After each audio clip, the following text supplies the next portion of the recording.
He get to it. BT love the guns, love the pipe. He was a GD. He was known as a shooter, had a crazy reputation, a no-nonsense reputation.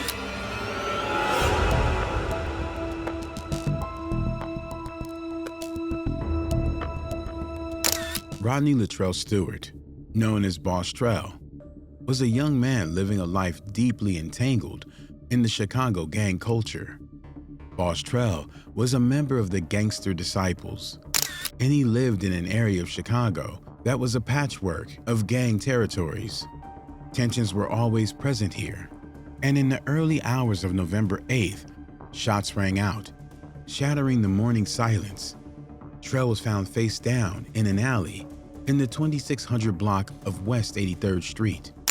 Shot in the back of the head, he passed away later that day. Trell's family said that they never expected his life to end this way. They remember him as an easygoing, silly, but responsible young man. Sheila Green, his grandmother, said that Stewart was a good kid who stayed out of trouble.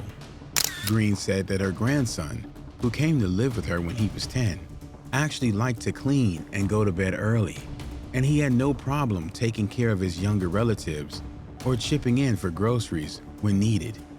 He was a dog lover, but Sheila remembers a conversation she had with her grandson about a year before he passed away. Trell warned her that he was in trouble. She didn't believe him. He told her that he had enemies, but his grandmother still didn't take him seriously. To his family, he was a regular, hard-working guy, trying to get his life on track. But on the streets, people knew a completely different side of BossTrell. Some called him Max Payne. BossTrell had a detrimental reputation. He was rumored to have been involved in the hit of Marcus London, known as Baldy, which took place on the sidewalk in the Washington Park neighborhood of Chicago. Odie Perry was hit on South Martin Luther King Drive on August of 2011. At the time, the case was unsolved, but it was rumored that a female gang assassin, known as K.I., was responsible for his hit, along with BossTrell. It's speculated that they may have hit Odie as revenge for him allegedly ending the life of their friend and fellow gang member, Shondell Tuka Gregory. In 2016, detectives finally revealed that K.I. and BossTrell did, in fact, hit Odie Perry. According to the case report, multiple eyewitnesses saw K.I. and BossTrell shoot and hit Odie. Police also tested one of BossTrell's guns and found that the bullets fired during the shooting of Perry had definitely come from his gun. Allegedly, he also shot L.A. Capone. L.A. Capone was shot in 2012, just a few months before BossTrell was killed, but L.A. Capone survived his shooting. The passing of Sherrod Liggins in February 2012 was also supposedly BossTrell's work. The story goes that BossTrell used the red beam attachment on his gun, a trademark of his, to shoot Sherrod in the head across the street. Adding fuel to these rumors, less than a week before his passing, BossTrell reportedly sent out a tweet that seemed to brag about his involvement with the words, "I bet the O Block remember that red beam." This tweet, if true, was a bold statement in a world where anyone at all can read what you reveal in your post. But no one really knew for sure what was true and what wasn't. The problem with rumors is that they can make you a lot of enemies. If other gangs believed the stories about BossTrell, they might have seen him as a danger to them. And in a tough world of the street gangs, threats are taken very seriously. Having a reputation on the street can be a dangerous thing. Even if the stories about BossTrell weren't all true, they still made him a target. Because of these rumors, BossTrell probably had a long list of people who didn't like him. Anyone looking for revenge or just trying to make a name for themselves might have had their sights set on him. To try several times to escape the dangers he feared would catch up with him. In May 2012, he moved out of his grandmother, Sheila's house. His grandmother thought he was seeking more freedom, and she didn't approve of the move. He briefly lived with his mother before moving in with his girlfriend, Dorothy Morrison, and her family. When the Morrison family moved from their South Side Woodlawn neighborhood to the West Side in August of 2012, Trell moved with them. In late October 2012, Sheila said that Trell's school contacted her because he had missed almost the entire semester.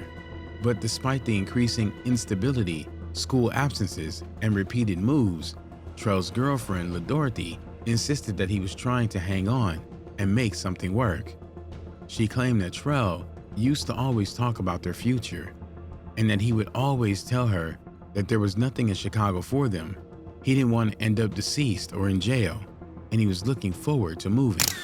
BossTrell passed away with a bus ticket in his pocket. According to his girlfriend and his family, he had planned to move to Iowa and start over. His ticket was for November 10th. He was hit 2 days before he could leave. A spokesperson for the Chicago Police Department said that the decision to bring charges in any case, hit or otherwise, is made by the state attorney's office. The critical piece of proof typically required by prosecutors include credible eyewitnesses willing to come forward, or DNA, which you don't usually have with a hit by gunfire.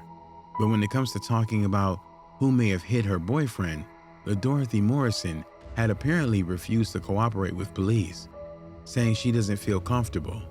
Her refusal has caused some of BossTrell's family members to be suspicious of Morrison. They claim that Dorothy's not cooperating with detectives made her partly to blame for the fact that the case still hasn't been solved, but others argue that Dorothy is in a dangerous position.